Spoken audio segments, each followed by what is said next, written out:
What up, guys? This is your boy, Wild Beezy Baby, and I am here for your Thunder or Blunder reaction to the second AEW Double or Nothing pay-per-view live from Jacksonville, Florida at Daly's Place. Didn't watch the buy-in.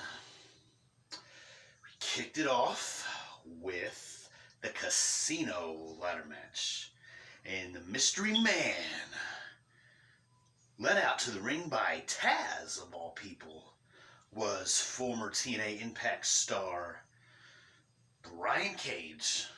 And I've got to say, I did not see that coming at all. And it was Brian Cage who climbed the ladder and got the poker chip, and is now the number one, he has a title opportunity at Jon Moxley. Going into that match, Jon Moxley retained his AEW World Heavyweight Championship against the artist formerly known as Luke Harper, now known as Mr. Brody Lee. And they had an absolute brawl. And they tore it up, man. Gotta say, they definitely lived up to their matches they had in the WWE with each other, that's for sure. I really enjoyed that match a great deal. And that ending where Mr. Brody went through the ramp at the hands of Jon Moxley, I definitely, in no way, shape, form, or fashion, seen that coming. Well, let's bring it back to the second match now. We've seen MJF defeat Jungle Boy. And that actually was a surprisingly good match. And, I never really cared for Jungle Boy that much. Always had a great respect for him because of who his father was. And, I didn't really want him to win. But as the match was progressing, I wanted to see MJF lose to him. And MJF got the win. I didn't like MJF for the longest time, but he started to grow on me. And I definitely was not disappointed with that match. It was very good. Not bad at all. But what really threw me off, and what I thought was a blunder, was the fact that they placed the TNT Championship finals match third on the card. That was supposed to be like the second to last or third to last match, and it was the third match. Well, I'll say this, it definitely did not disappoint. And tomorrow, oh yes, I won the loser eats dog food wager I placed with the guy who went to all the AEW shows dressed up as Scooby-Doo. He was always in the front row. And tomorrow, Sunday, he is going to eat dog food live on Instagram at 1 p.m. He is at Do with 2 O's, Do the Right Thing on Instagram. He's going to eat dog food because Cody Rhodes is now our very first AEW TNT champion. Highly recommend, if you guys didn't see that match, to go back and watch that match whenever you are able to. Definitely, whenever you're able to, watch that shit. You will not be disappointed.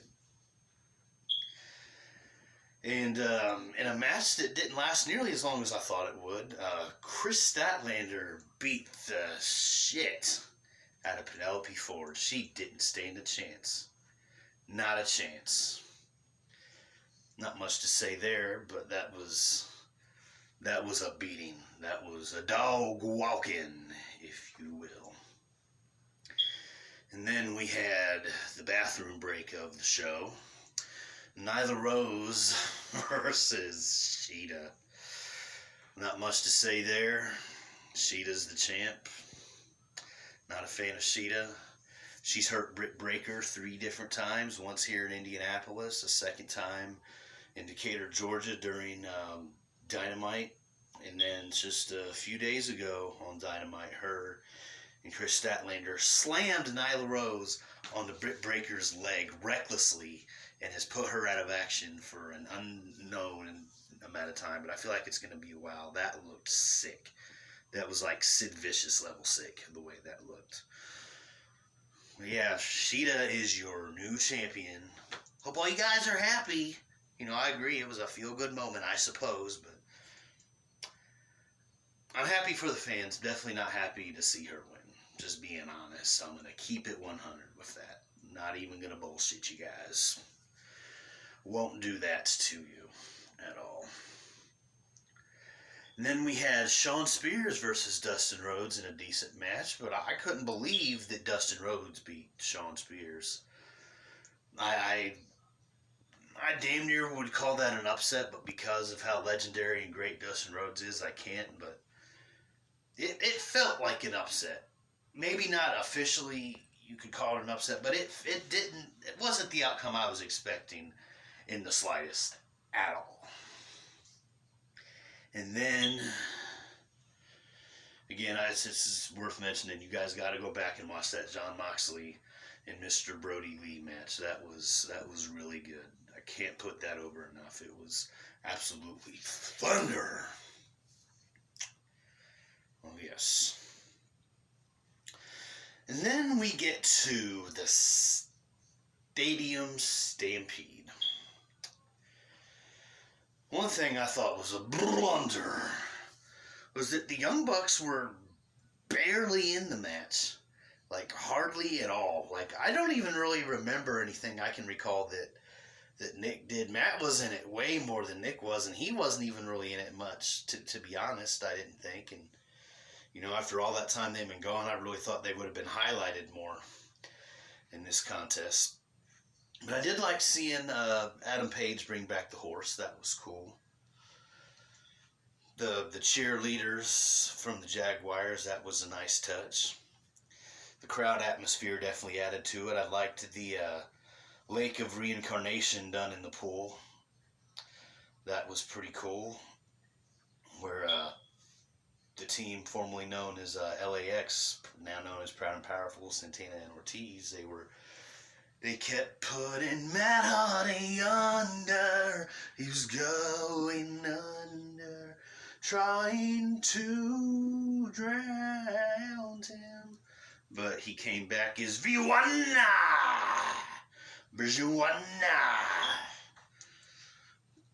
And then I think he came back as like TNA Matt Hardy, and then he kind of went back to his regular self.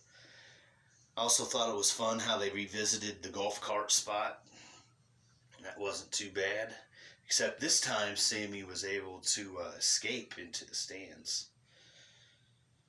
But I'll tell you one thing in that match that I thought was an absolute blunder, popcorn fart, was the fact that, okay, let me set this up. It was Jake Hager and Adam Page. They were drinking together at the stadium bar.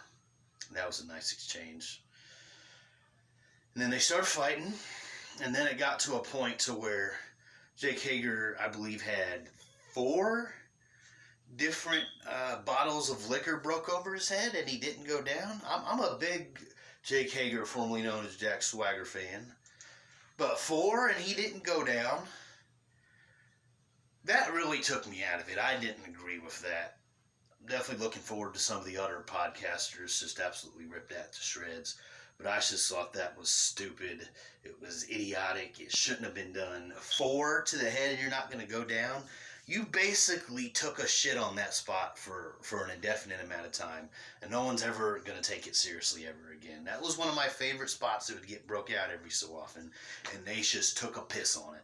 4 to the head and he didn't go down? Fuck that. That was bullshit. I didn't agree with that at all. I thought that was just, it didn't make a lick of fucking sense. I almost never say that much bad about AEW, but that was bad. That was a very, very bad decision to do that. I didn't like that at all. But I did like Matt Jackson jumping off the goalpost. I thought that was pretty cool. I also thought it was cool how he kept doing those suplexes, and then they got to the touchdown thing. Thought it was kind of funny how they were doing the parody of the football where they'll throw the flag on a play and try to review it.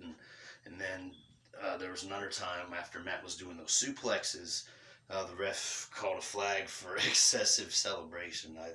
I definitely thought that was funnier than the Jericho thing. And I'm a big Chris Jericho fan. Not saying that wasn't funny, but the Rick Knox Matt thing definitely stole it for me. That was hilarious. And then Kenny Omega reminded us why he's one of the best. I think if there was an MVP of the match, it was definitely Kenny Omega, especially for what he did at the very end when he did that one-winged angel off of the balcony on through like a table. That was like a good 20-something feet that he did that on, and that was gnarly as fuck. That was borderline terrifying to see that. That was really something else. I didn't hate the match. It wasn't bad, but that's I can't get over it. 4 bottles to the head and you're not going to go down. That really ruined that spot for me, and I'm going to have a hard time getting over that. But overall, though, as the match as a whole, I'll give it Thunder. Overall, this show was Thunder. I'm going to give it a 8 out of 10. It was a fun night of action from AEW.